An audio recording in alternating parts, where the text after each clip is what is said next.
మొన్న neat paper leak, ఈరోజు CBSE portal ethical hacking. So రోజు రోజుకి ఎడ్యుకేషనల్ వ్యవస్థ అనేది కుప్పకూలిపోతుంది.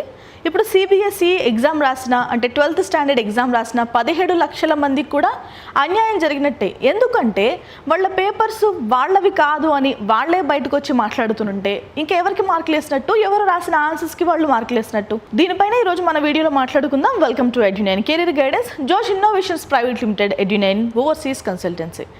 మీలో చాలామందికి తెలుసు సిబిఎస్ఈ సిలబస్ అనేది చాలా టఫ్గా ఉంటుంది, ఓకేనా. సో ఆ ఎగ్జామ్ రాసిన విద్యార్థులందరూ కూడా మళ్ళీ వేరే ఎగ్జామ్స్ కూడా ప్రిపేర్ అవ్వాలి. ఓ పక్క ఈ టెన్షన్, మరొక పక్క వేరే జేఈ కానీ నీట్కి కానీ, లేదు అంటే వేరే ఎగ్జామ్కి ఎంసెట్ కానీ, ఏ ఎగ్జామ్ అయినా వాళ్ళు నచ్చిన కాలేజ్లో యూనివర్సిటీలో రావాలి అంటే ఎగ్జామ్స్ రాయాలి కదా. సో ఇప్పుడు మళ్ళీ రీ ఎగ్జామ్ కండక్ట్ చేస్తారా, లేదంటే రీవెరిఫికేషన్ చేస్తారా అంటూ కూడా వాళ్ళు ఆలోచనలు అయితే చేస్తున్నారు. చూద్దాం ఏం జరగబోతుందో. సో 17 లక్షల మంది విద్యార్థుల భవిష్యత్తు ఒక్కసారిగా అంధకారంలోకి వెళ్ళిపోయిందని చెప్పాలి.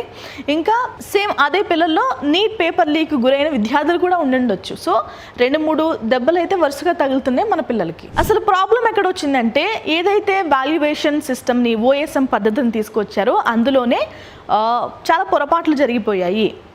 17 లక్షల మంది పేపర్లు ఓఎస్ఎం పద్ధతిలో ఎవాల్యుయేషన్ చేయడానికి, అండ్ ఫైనల్గా మార్క్స్ టీచర్సే వేశారని చెప్తున్నారు. బట్ ఆ సిస్టమ్ని అడాప్ట్ చేసుకోవడానికి కూడా ఎంత టీచర్కైనా టైం పడుతుంది కదా. సో టైం ఇవ్వకుండానే ఆ సిస్టమ్తో ఈ టీచర్స్ తోటి వాల్యుయేషన్ చేయించడం కూడా ఈ పొరపాటుకి కారణంగా చెప్తున్నారు. అసలు పొరపాటు ఏంటంటే, రావాల్సిన మార్కుల కంటే తక్కువ మార్క్స్ రావడం. సో ఇది చాలా పెద్ద ఇబ్బందికరమైన విషయం. ఎందుకంటే మనకి పబ్లిక్ ఎగ్జామ్స్ కొన్నే ఉంటాయి.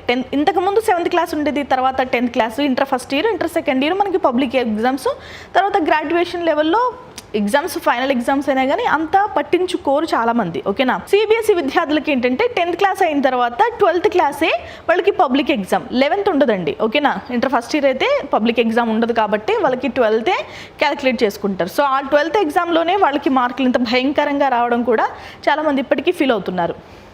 చరిత్రలోనే ఎన్నడూ లేని విధంగా మూల్యాంకనంలో ఘోర తప్పిదాలు, విద్యార్థులు వారి తల్లిదండ్రులకు తీవ్ర మానసిక క్షోభ. సో విద్యార్థులు ఫేస్ చేస్తున్న ప్రాబ్లమ్స్ నాకు తెలిసి అంటే ఇంకెవరు ఫేస్ చేయట్లేదు. ఎందుకంటే ఐటీ వాళ్ళు కూడా ఫేస్ చేస్తున్నారు. బట్ వాళ్ళు ఎంతో కొంత మెచ్యూర్ ఉంటారు కదా, వయసులో కూడా కొంచెం పెద్దవాళ్ళు వీళ్ళకంటే.